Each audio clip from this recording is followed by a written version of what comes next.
Welcome back. In our last session, we covered LO1, where we looked at the key principles of health, safety, and welfare in construction. Today, we continue the Construction Site Supervisor Diploma module on Supervising Health, Safety, and Welfare, and move on to LO2, Communicating Health, Safety, and Welfare Information.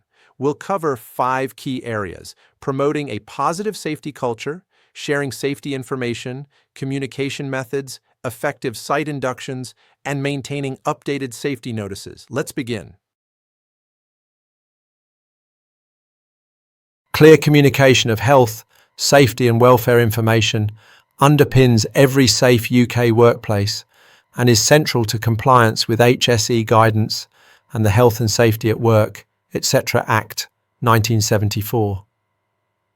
This session outlines how to promote a positive culture of health, safety, well-being and welfare on site, how to share and disseminate safety information to workforce and stakeholders, and which communication methods, signage, notices, and digital tools are most effective across construction sites, offices, and factories.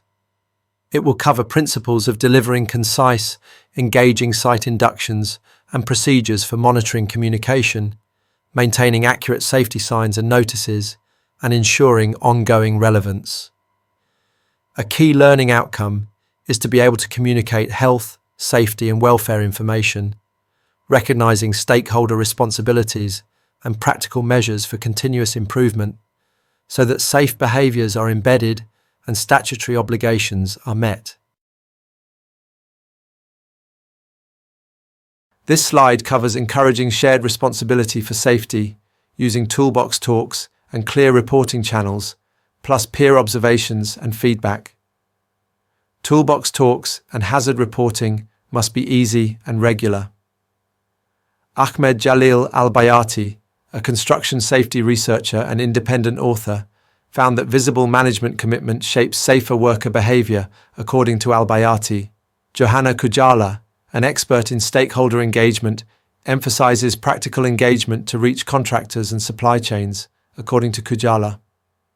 These actions prepare the ground for setting clear behavioural expectations next. This slide sets clear behavioural expectations for all workers with accessible signage, concise written procedures, behavioural codes, toolbox talks, induction sessions, and quick guides.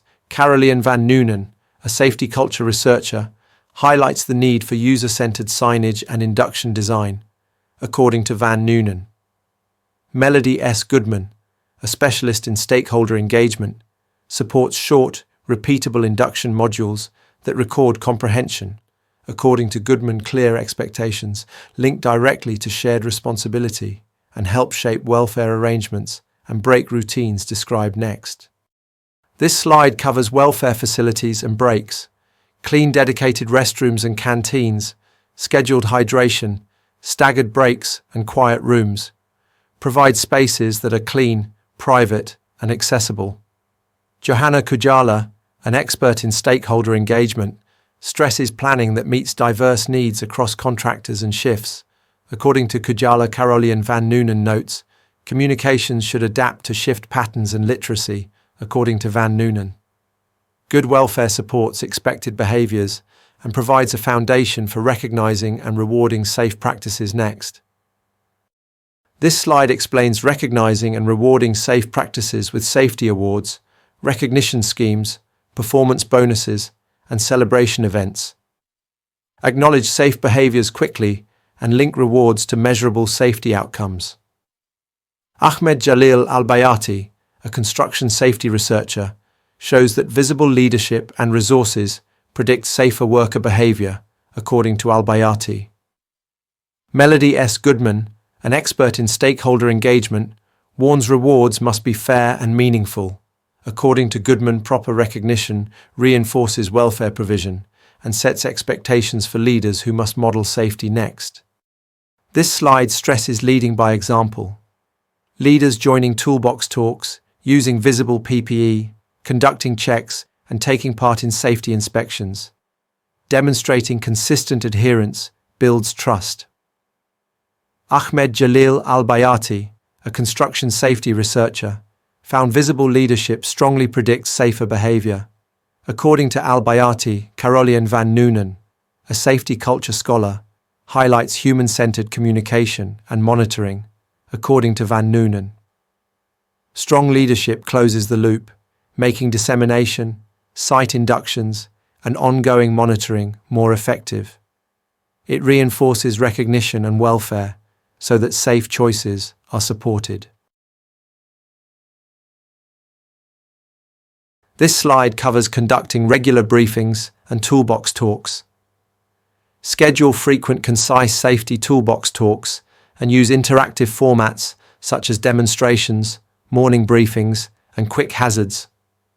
Review sheets to engage the workforce. Ahmed Jalil Al-Bayati, a construction safety researcher, found visible management commitment predicts safer behavior. According to Al-Bayati, a mapping of safety communication stresses user-centered content, as discussed in a paper by Caroline van Noonen. These briefings build on our culture work and lead naturally into visual displays and notice boards next. As you can see in the slides, using visual displays and notice boards keeps information visible and current. Maintain prominent, up-to-date notice boards with images, icons, and clear graphics. Use incident maps and dashboards, rota boards, and KPI panels to show trends and responsibilities. Caroline van Noonen, a safety culture researcher, highlights human-centered signage design. According to van Noonen, Johanna Kujala, a stakeholder engagement specialist, stresses tailoring displays to different site groups. These displays reinforce toolbox talks and prepare for concise written procedures that follow. This slide explains providing written policies and safety instructions. Produce concise, accessible safety procedures using plain language and clear sections, include site rules, quick guides, and step-by-step task safety instructions that workers can follow on site. Melody S. Goodman, a public health and stakeholder engagement expert, recommends short, repeatable modules and clear materials, according to Goodman. Caroline van Noonen's work on safety culture supports human-centered wording.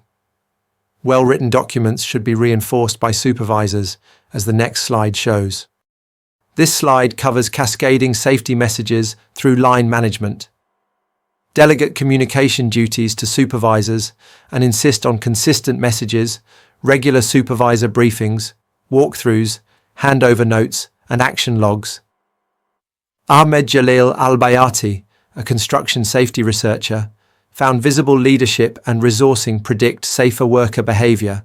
According to Al-Bayati, Johanna Kujala, an expert in stakeholder engagement, advises clear roles and follow-up, according to Kujala. Strong line management ensures written procedures are applied on site and readies us to include subcontractors in those communications. Include subcontractors in all safety communications with tailored briefings, permits, and inductions. Provide contractor induction packs and forms, site rules and toolbox talks specific to each contractor's tasks. Johanna Kujala, an experienced stakeholder engagement researcher, highlights the need to anticipate diverse needs and avoid tokenism. According to Kujala Melody, S. Goodman's work on engagement recommends short, repeatable inductions and recorded comprehension, according to Goodman. Clear handovers from supervisors help ensure subcontractors receive the same consistent messages and connects to wider communication methods and site inductions. This slide covers safety signage positioned for visibility and clarity. Place signs at eye level. Use clear icons and concise wording. Examples include directional, hazard and instruction signs, and temporary, prohibition and mandatory signs. Maintain signs where workers can see them. Caroline van Noonen, a safety culture researcher, highlights human-centered signage in a bibliometric analysis. According to van Noonen, Ahmed Jalil Al-Bayati, a construction safety researcher, found visible leadership and resourcing support sign effectiveness, according to Al-Bayati. This links to digital alerts next. As you can see in the slides, digital tools such as emails, apps, and messaging alerts should be used for rapid updates. Use email bulletins for important updates and deploy apps with push notifications. Examples include site apps, SMS and email, and incident alerts or broadcast messages. Caroline van Noonen, a safety culture researcher, supports a layered communications mix with digital tools. According to Van Noonen, Johanna Kujala, a stakeholder engagement expert, stresses tailoring messages for diverse workers, according to Kujala. They link to warning tapes. This slide outlines warning symbols and barrier tapes to control site movement. Use standard symbols for quick recognition. Install barrier tape to restrict access.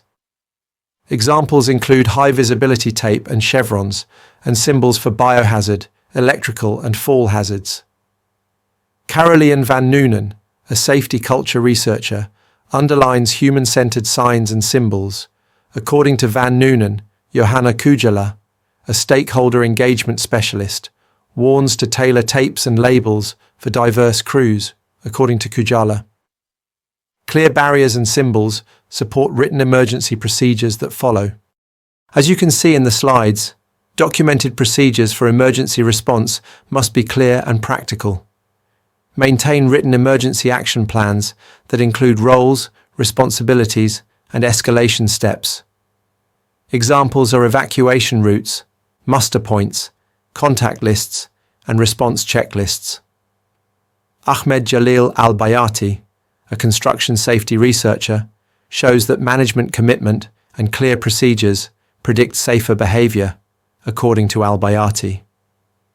Eleanor Sterling, a conservation engagement researcher, and colleagues stress monitoring and feedback to keep procedures current. According to Sterling, well-documented responses improve verbal briefings and radio call-outs next. This slide covers verbal communication through meetings and radio systems. Hold regular toolbox talks and briefings and use two-way radios for immediate alerts. Examples include morning briefings, safety huddles, radio call-outs, and roll calls. Melody S. Goodman, a public health and stakeholder engagement expert, recommends short, repeatable briefing modules and recording comprehension, according to Goodman. Ahmed Jalil Al-Bayati, a construction safety researcher, underlines visible leadership and supervisor follow-through. According to Al-Bayati, strong verbal systems close the loop and connect directly to site inductions, monitoring, and sign maintenance. The slide chart that follows, promoting a positive culture of health, safety, well-being and welfare on site, summarizes a practical race approach tailored for UK construction and site environments. It links the cultural work just completed to subsequent modules on sharing information, communication methods, inductions and monitoring of signage, referencing HSE guidance, CDM 2015, CITB site, induction practice, and BSEN ISO 7010 safety symbols. The chart guides planning clear communication, reaching both workforce and stakeholders, acting through toolbox talks, inductions, signage and digital briefings, checking comprehension and compliance, then evaluating and embedding improvements. The script emphasizes measurable actions, documentation and responsibility allocation, so teams can demonstrate communication under Health and Safety at Work Act duties. Examples include using site induction cards, HSE templates, and welfare arrangements logged in site diaries. This slide supports the learning objective to be able to communicate health, safety, and welfare information by mapping immediate steps and linking to the forthcoming topics on methods, delivery, and monitoring. This slide introduces site rules, hazards, and restricted zones. Summarize site rules and access restrictions, highlight common hazards and control measures, and show clearly marked zones, signage, permit areas, and exclusion zones, such as no entry plant areas. Ahmed Jalil Al-Bayati, an independent construction safety researcher, found visible leadership predicts safer worker behavior, according to Albayati. Johanna Kujala, a stakeholder engagement expert, advises tailoring restrictions to contractors and supply chains, according to Kujala. These actions set expectations for emergency procedures next. As you can see in the slides, emergency procedures and muster points must be simple and visible. Outline emergency steps, reporting lines, alarm signals, and evacuation routes, and display maps with muster point locations and emergency contacts. Include regular assembly drills and clear reporting. Eleanor J. Sterling, a conservation engagement researcher, emphasizes monitoring and feedback to keep procedures current. According to Sterling Ahmed Jalil Al-Bayati, an independent construction safety researcher, notes leadership and resourcing make evacuation plans effective, according to Al-Bayati. These rehearsals link to PPE expectations next. This slide confirms PPE requirements and safe behavior expectations. Specify mandatory PPE for tasks and show examples. Hard hats, gloves, and high-vis. Demonstrate correct PPE fit and use, and reinforce site etiquette such as tidy walkways and tool checks. Caroline van Noonen, a safety culture researcher, highlights human-centered communication and clear visual prompts, according to van Noonen. Melody S. Goodman, an expert in stakeholder engagement, recommends short, repeatable demonstrations within inductions. According to Goodman, clear PPE rules support welfare provision and first aid arrangements next. This slide identifies welfare facilities and first aid locations. Point out toilets, restrooms, canteen, showers, and changing rooms. Show first aid posts, trained responders, a first aid room, and a visible defibrillator with contact details. Johanna Kujala, a stakeholder engagement expert, advises planning facilities to meet diverse needs across contractors and shifts. According to Kujala, Eleanor J. Sterling and colleagues underline feedback loops and routine checks to keep locations accurate, according to Sterling. Clear welfare information supports record keeping and induction completion checks next. This slide covers monitoring completion and understanding of induction content. Record attendance and induction completion status. Issue signed forms or digital certificates for each subtopic, and keep a clear log. Assess comprehension with short quizzes, observational checks, and feedback forms.